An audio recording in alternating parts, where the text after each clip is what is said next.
or higher than seen here in the United States. It's also true, in my view, that the current high inflation in the United States is the product of strong demand and constrained supply, and that the Fed's tools work principally on aggregate demand.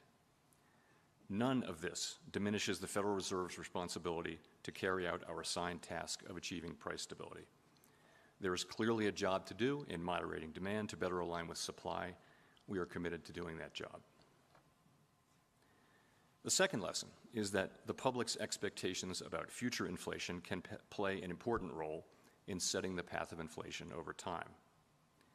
Today, by many measures, longer-term inflation expectations appear to remain well anchored. That is broadly true of surveys of households, businesses and forecasters, and of market-based measures as well. But that is not grounds for complacency, with inflation having run well above our goal for some time. If the public expects that inflation will remain low and stable over time, then, absent major shocks, it likely will. Unfortunately, the same is true of expectations of high and volatile inflation. During the 1970s, as inflation climbed, the anticipation of high inflation became entrenched in the economic decision-making of businesses and households. The more inflation rose, the more people came to expect it to remain high, and they built that belief into wage and price decisions.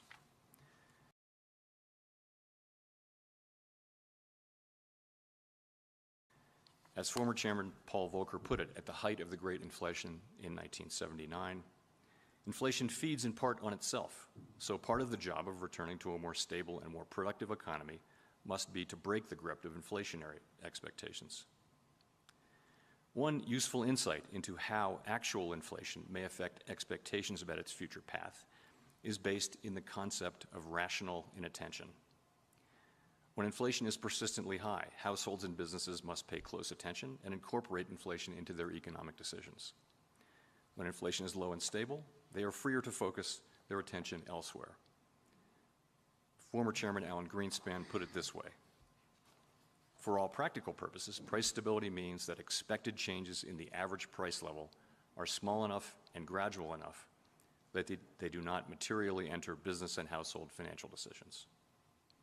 Of course, inflation has just about everyone's attention right now, which highlights a particular risk today. The longer the current bout of high inflation continues, the greater the chance that expectations of higher inflation will become entrenched. And that brings me to the third lesson, which is that we must keep at it until the job is done. History shows that the employment costs of bringing down inflation are likely to increase with delay, as high inflation becomes more entrenched in wage and price setting, lower inflation over the previous 15 years. A lengthy period of very restrictive monetary policy was ultimately needed to stem high inflation and to start the process of getting inflation down to the low and stable levels that were the norm until the spring of last year. Our aim is to avoid that outcome by acting with resolve now. So, these lessons are guiding us as we use our tools to bring inflation down. We are taking forceful and rapid steps to moderate demand so that it comes into better alignment with supply and to keep inflation expectations anchored. We will keep at it until we're confident the job is done. Thank you.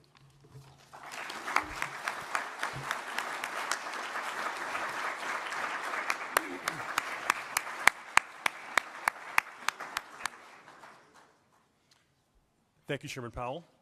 Our first session of the day is reassessing economic constraints, maximum employment. We will hear first from Nicola Fuchs-Sundal.